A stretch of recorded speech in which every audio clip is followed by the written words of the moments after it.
time has gone on, the technology supporting school safety continues to advance. Some people like to listen to podcasts on their commute. Others prefer music. But OPB state politics reporter Dirk VanderHart starts his day listening to legislative hearings on his way from Portland to Salem. Because they never stop at this time of year. This time of year being springtime, or in the case of the Oregon Legislature, crunch time. Yeah, so hearings begin at 8 a.m. Monday through Thursday in the legislature. I am not down in Salem by 8 a.m. So typically I'm listening to hearings on the entire 50-minute to an hour drive down. Sometimes I'll be listening to hearings on the entire 50-minute to an hour and a half drive back. And it is just an incredible amount of information to take in at all times. Legislative hearings might not be your idea of scintillating entertainment, but right now, there's a lot happening in the state capitol that will affect all Oregonians in some way. It's an odd-numbered year, which means the Oregon Legislature has a session that stretches from January to June. This is when they have to pass a 2-year budget, and of course, other bills that are critical to keep the state running. From the Gert Boyle studio, I'm Jen Chavez, and this is The Evergreen, a podcast from OPB about the place you call home. Podcast producer Julie Sabatier tagged along with Dirk for a day to see what's going on behind the scenes of our state government. I'll let her take it from here. I'm a bit of a civics nerd, so going to the state capitol is always a fun work day for me. But I've never been a Capitol reporter, so I was grateful to Dirk for letting me pester him with questions all day long. What are we doing? Okay, so what's happening right now? What's happening? Where are we going? What are we looking at? What are we doing? He was very patient with me. Our first stop was a few minutes away from the Capitol building on the campus of Willamette University. You're walking into Gatke Hall. This is the temporary site of OPB's Capitol Bureau because they are doing major renovations on the Capitol. So this is where we live. We headed up a flight of red marble stairs to the office, which is, frankly, a little sad. It's a small room crammed with 3 desks, 1 small window, and a mini fridge. It has bare walls and a radiator that has to be left on all the time or it will leak all over the floor. Dirk told me he found that out the hard way. Right outside there, you can see the train tracks. There are trains that come by 5, 6, 7 times a day, just clanging, beeping, making as much noise as they possibly can. It is the perfect place for a radio office.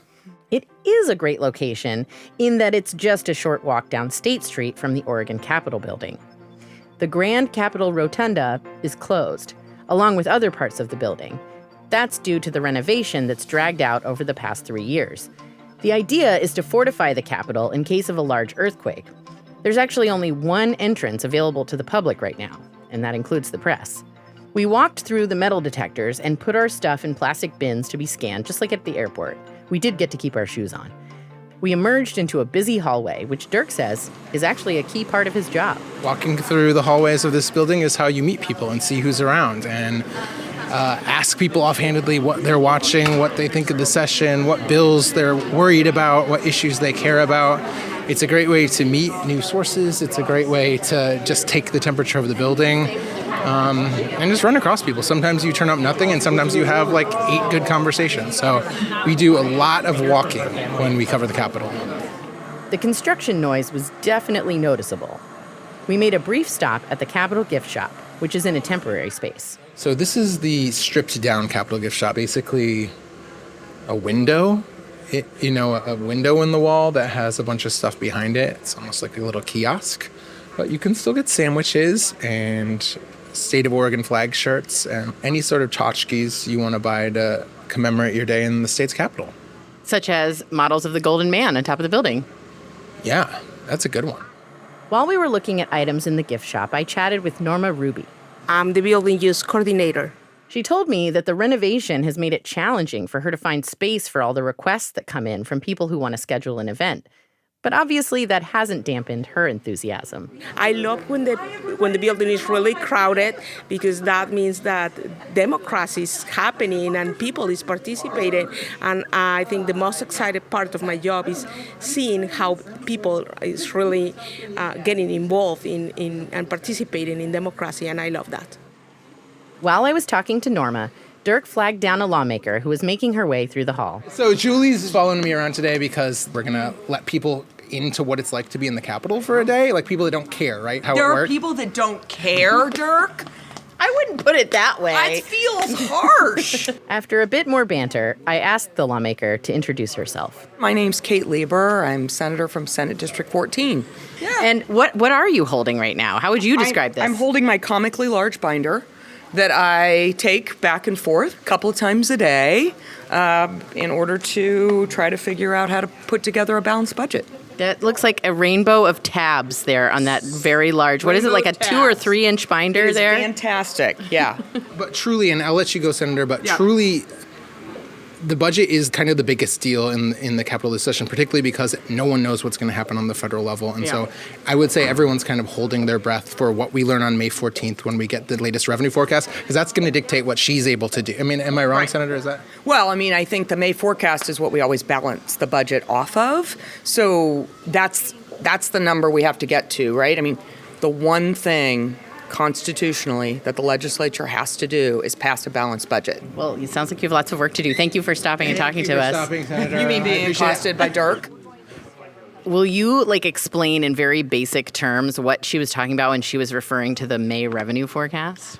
So the legislature sets a 2-year budget. But to do that, we need to know what our best guess is of how much tax money, essentially, we will take in over those 2 years, because we need to have some sense of what we can spend, right? We get a quarterly revenue forecast. So every 3 months we get one of these, but hands down the most important one of those is in odd years in May, that revenue forecast she's talking about, because that is the final forecast we get before lawmakers will pass a budget. It is essentially the final answer in terms of how much money we think we have to spend. And so that's what the budget is going to be. It's not always right, but that is the all-important number that everyone's looking to, because whatever comes in on that day is going to dictate how many bills can pass this year. So many bills have spending attached to them, and if we don't have any money to pay for them, they are basically automatically going to be off the table. So that is a hugely consequential day, and I think this year feels more consequential than others, again, just because of some of the federal uncertainty. Dirk and I kept walking, and we saw a group of kids on a tour. Their tour guide, Lacey Smith, let me tag along for a few minutes as she showed them some photos and artifacts in glass cases. So one of the big things that happened in that 1993 earthquake is it shifted the gold man a couple inches up on his plinth up there. So if he was to fall, he weighs 17,000 pounds. That's really scary. So they did some work. They bolted him down. They retrofitted the rotunda so that it would be safe. And then we're continuing that work right now. So we're going to keep going this way and then head up to the Senate chamber. Dirk and I headed to the Senate chamber ourselves, where the floor session was about to begin. Here's my rule of the Capitol. Here, Representative. All right. Oh, yourself? Good. Always take the stairs. Here, let's go in here. Why do you always take the stairs? Because it's 3 or 4 floors. They're not that hard. You're getting some sort of activity, and these elevators are janky, man. You never know what's going to happen in there. I think sometimes there are some fairly harrowing experiences. So I will always take the stairs, and I frankly don't understand people who don't. Dirk clarified to me later that he was talking about people who can choose to either take the elevator or the stairs. Anyway, we came out of the stairwell and headed over to the Senate. Fun fact, the carpet is actually different in the House and Senate chambers. On the House side, it's a repeating pattern highlighting Oregon's state tree, the Douglas fir. And on the Senate side, the carpet has a similar geometric pattern, but the images are some wheat stalks and the official state fish, a Chinook salmon. You can actually buy socks with each of these patterns on them in the Capitol gift shop. And Dirk was wearing his Senate chamber socks on the day we were there. Colleagues, the Senate will please come to order. The floor session began with a lot of formalities, including the Pledge of Allegiance, an invocation, and Courtesies of the Senate. extending courtesies is a chance for senators to highlight particular issues or recognize special guests. In other words, shout-outs. Mr. President, thank you. Colleagues, today is National Adopt a Shelter Pet Day. Thank you, Mr. President. And I am honored to have my mom here today, Janie Tippett. You can stand up. Oh, before we do move on, is St. Paul Parochial School in the gallery? Can you give us a wave this morning? Are you here? It's wonderful to have you in your capital. So courtesies of the Senate are extended to you. Hope you have a wonderful day. The clerk will please call the roll. Anderson, Bonham, Broadman, Campos. After the courtesies and the roll call, Senate President Rob Wagner moved on to remonstrances, which are essentially complaints. Portland used to be a beautiful city. Now some people won't even visit Portland because they simply want to remember it as it was. Mr. President, today is the last day of Child Abuse Prevention Month. Our rate of abuse of children in the care of Oregon Department of Human Services and the recurrence of all Oregon children for maltreatment has increased over the past 5 years. Thank you, Mr. President. Colleagues, I'm really concerned that our bipartisan work is coming to an end, and I'm very concerned that the one-party regime in this state is going to be moving bad policy without proper vetting, without proper Oregonian participation out of committee, and it's going to hurt Oregonians even more. Then it was time for some more Senate business. Messages from the House. Reports from committees. Propositions and motions. Action on executive appointments requiring Senate confirmation. Introduction and first reading of Senate measures. Second reading of Senate measures. Third reading of Senate measures. First reading of House measures. Second reading of House measures. Pass to the calendar. Third reading of House measures. The clerk will please read the first bill. The first bill turned out to be about correcting erroneous material in Oregon tax law. That sounded pretty boring. So Dirk and I headed over to the House side to see what they were up to. They were about to pass a resolution that might sound familiar to keen Evergreen listeners. Final reading and consideration of HCR 34. Representative Daniel Nguyen. Mr. Speaker, as I've been preparing my remarks for this day, I was struck by the gravity of this moment in our history as we gather here in this chamber. House Concurrent Resolution 34, designating April 30th, 2025 as Vietnamese American Remembrance Day on the 50th anniversary of the end of the Vietnam War. This resolution is deeply personal to me. I am the child of Vietnamese refugees and the proud son of Second Lieutenant Nguyen Van Linh, an officer in the Army of the Republic of Vietnam. He served his country with honor, with loyalty, and with the belief that freedom was worth defending. 50 years ago this month, April 1975, my father left Vietnam with my mom and my 3 older siblings. He left behind a country he loved and the uniform he wore with pride. He fled not because he gave up, but because he believed his family deserved a chance to live free. Coming up after a break, we dig into a bill that will probably have a direct effect on your life.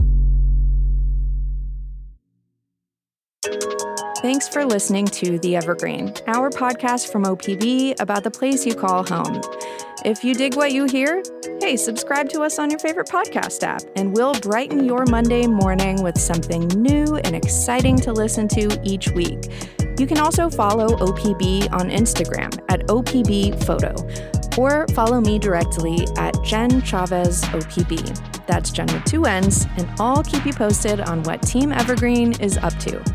And remember, this episode about what goes on at the Oregon Capitol and all the great OPB reporting and storytelling, including Dirk's great watchdogging of the Oregon Legislature, is made possible by the support of many thousands of OPB members.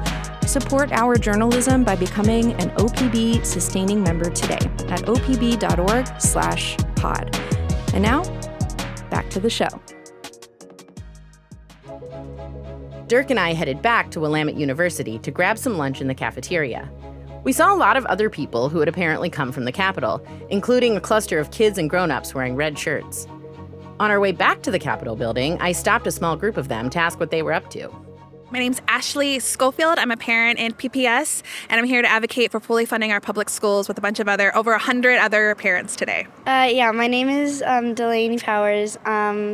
I am 10 years old, and I'm making sure that my school and all Oregon schools are fully funded to make sure that everything is the way it should be instead of everything not the way it should be, if you get what I mean. What are you really hoping will change? I hope that we get better money to get more staff. We have good amounts of staff, but we're losing a bunch this year. So I think staff is a good place to start, and also the conditions in the schools. After chatting with the school funding advocates on the sidewalk, Dirk and I headed back into the building for a meeting with a senator. What's the rule? Always take the stairs. That's right. Okay. One, two. Nope, 2? Okay. Hi, I'm Chris Gorsuch. I am the state senator for Senate 25, and that is Gresham, Troutdale, Wood Village, and Fairview. And you are co-chair of an important committee we're going to be talking about? I am the co-chair of Joint Transportation, so that is a combined House and Senate committee, and I'm the co-chair with Representative Susan McClain. Earlier this month, Senator Gorsuch and his Democratic colleagues rolled out a proposal for raising a bunch of money, about $1 billion a year, in new taxes and fees to pay for maintaining roads and bridges around the state. So in theory, these funds will go towards fixing potholes and improving sidewalks in your neighborhood, and help pay for some big projects such as replacing the interstate bridge. I asked Gorsuch to give me his pitch for the transportation bill. Well, the main thing is that we're in a transition, and what we have to do first off is stabilize the Oregon Department of Transportation's budget, because they have a huge budget hole. And so that's with gas tax. The longer term thing will be to, over time, reduce gas tax and get rid of it eventually, and change that to vehicle miles traveled, or if you prefer, a road usage charge. But the idea then is that instead of not being able to capture hybrid and electric vehicles because they don't use as much or any gas, the idea will be that everybody then will get back to what the old system was, which everybody paid to maintain the roads. And what has changed about kind of the framework for this package since it was rolled out earlier this month? I think the main thing is now we're beginning to discuss with our Republican colleagues how they feel about some of the proposals that we're making. We aren't at liberty to talk about the negotiations, but they are going on. The Democrats do have 3/5 supermajorities in both the Oregon House and Senate. That's the required margin for passing bills that raise taxes. And it means that Democrats could theoretically pass their transportation proposal without Republican support. How prepared are the Democrats, in your mind, to force the vote and do it on a party line? I think, just like with anything, you will find that there are some Democrats that are ready to vote right now and do a supermajority, but you'll also find many Democrats that would prefer it to be bipartisan. Which one are you? I would prefer it to be bipartisan because, look, it's hard to be in the minority party, and I do worry that, they feel like there's some concern on that side that we haven't listened to them as much. The one thing that's great about transportation is that there is a lot of potential and there is a lot of discussion that ends up being bipartisan, just by the very nature of the topic. When are you guys dropping a bill on this? We have Elsie working on it now, and the proposal is probably within the next week or two that it'll be dropped. Okay. Who's Elsie? Oh, Legislative Council. It's not a person named Elsie. It's Elsie, yeah. I was like, who else? It's Elsie. You know Elsie. She writes the bills. She comes in once in a while, writes some bills. No, it's all of our lawyers. Dirk and I had plans to interview Representative Shelley Bosshart Davis. She's the Republican vice chair on the Joint Transportation Committee. But plans can change quickly at the Capitol. It just so happened that on the day we were there, House Republicans were having a press conference to present their response to the Democrats' proposed transportation bill. Hi, Dirk. They held their presser on the Capitol Mall outside the building that is home to the Oregon Department of Transportation, also known as ODOT. Thank you. Good afternoon. I'm Christine Drazen. I am the House Republican leader, and I am here today to stand with my House Republican caucus and share our proposal to help stabilize transportation in the state of Oregon. Representative Drazen was standing with 9 or 10 other people behind a podium with a sign on it that said, "Stabilizing transportation, protecting your pocketbook." We have identified approximately $730 million in refocused spending and cost savings, as well as ongoing spending cuts. We are committed to delivering functioning roads across our state without asking Oregonians to pay more. Representative Boshart Davis came up to the podium to share some details. ODOT has more than 100,000 square feet of unused office space at their headquarters behind us. Our proposal suggests ODOT lease 70,000 square feet of it. This would save an estimated $56 million per biennium. Additional proposed cuts include the bicycle and pedestrian program, which would save $47 million per biennium. We're also proposing cutting 3% of agency overhead. After questioning from the Oregonian, Republicans later acknowledged that they had vastly overestimated how much ODOT might take in from leasing unused office space. Dirk's questions during the press conference were not picked up by the microphone, but he asked twice if the Republicans were committed to voting against tax increases associated with transportation. They did not give him very direct answers. We have today a proposal which will stabilize the Department of Transportation without a tax increase. So my question to my Democrat colleagues is, why are they so determined to raise taxes when they don't have to? And as they continue to start with, we need to increase taxes. If that's their only starting point, I continuously push back. So what they choose to do is on them, and I will continue to represent the caucus. I will continue to represent Oregonians and say we're not starting with taxes. Following this press conference, we went back to the OPB office at Gatke Hall for Dirk to file some stories about the Republicans' proposal. Covering the Capitol involves a lot of walking. My step count for the day was over 12,000. We're leaving the Capitol now at 4:52. What have you been doing for the last couple of hours? We went to a press conference that ended about 2:30. Yeah, I sweated and wrote furiously as I tried to figure out what had just been said. So synthesize the information, get it out to a story that people can understand. So you wrote a digital story and you sent audio clips. Yeah. An audio story That's to be right. recorded. I sent a clip that we can use on the air with some scripts I wrote. Nice. This is the type of thing where it's not just one event. So like, yes, the House Republicans say this, and so you don't want to just reflect one side. So part of it is taking time to reach out to some of the constituencies and interest groups that have really been invested in this conversation on road funding to see what they think, and obviously ask the Dems what they make of this, and I don't think they're big fans. So, figuring out what people think, getting on the phone and chatting with folks, adding that to our coverage, and hopefully doing that in a relatively short period of time because I have to get home. I can't stay at the Capitol until 6 or 7 every night like maybe we used to because I now have a toddler. Okay. Well, wait, I have a question. Yeah. What stands out? Like, was there something that felt revelatory or particularly interesting or like unexpected or notable? I don't know. Yeah. I mean, I enjoyed the pageantry of the floor session just because I don't get to see that very often. And I do think as we're in this era of increasing disrespect for cultural norms around government, I guess I see the importance of that more than I maybe would have before.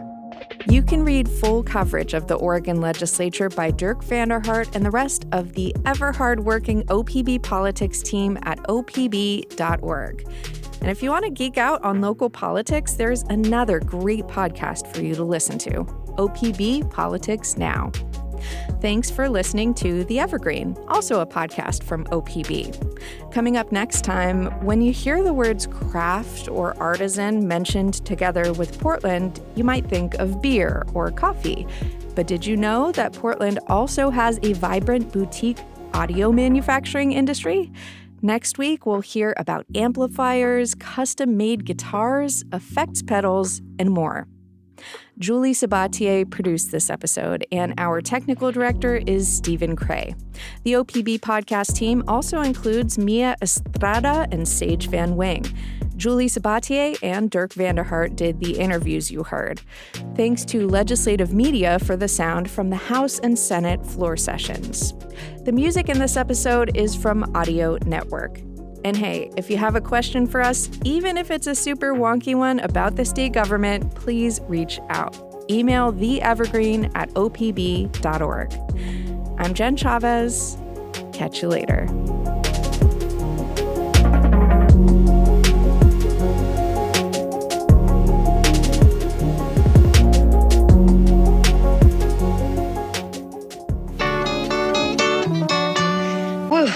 You sure gotta climb a lot of steps to get to this Capitol building here in Washington. Well, I wonder who that sad little scrap of paper is. I'm just a bill, yes, I'm only a bill, and I'm sitting here on Capitol Hill. Well, it's a long, long journey to the Capitol.